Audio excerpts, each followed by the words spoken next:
What seems to work for me is I would say a very natural approach. I don't really improvise much in the studio, maybe a little bit, but I spend a long time preparing the songs, and there are very few things that are newer than 2 years old that I will record. There are a few pieces on this project, but for the most part I like to live with the pieces a long time under my fingers.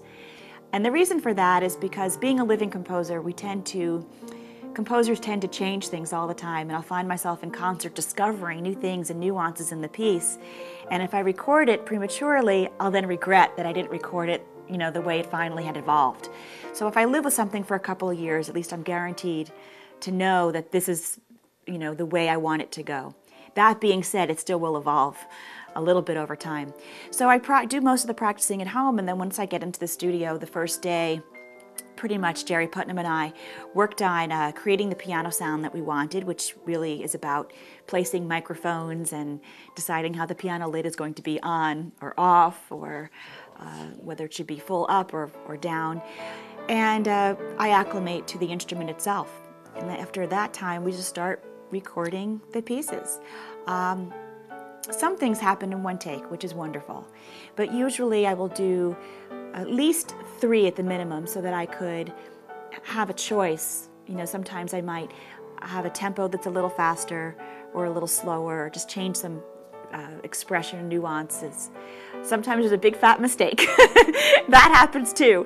And I might just find that the first half of the piece was perfect, and then I made a big fat mistake or something I just didn't like, and we'll record from that moment and edit the pieces together. I try to do as little editing as possible so we can keep it organic, but that's part of the beauty of being in the studio. We want to create an experience that stands up over time. And while hearing me play in the concert hall is one experience, the recorded music is quite different, because what you're doing is somewhat unnatural. The microphone is kind of like the listener's ear, and we're putting that ear right into the instrument, right into the piano. So we're getting a very intimate, close listen to the music, which you do not experience at a concert hall, no matter how closely you sit. So in a concert hall, I might tend to be more dynamic and play with more gusto, whereas in a recording studio, sometimes the most beautiful things are the things that are very quiet and simple and just resonate a bit because the mics are so close.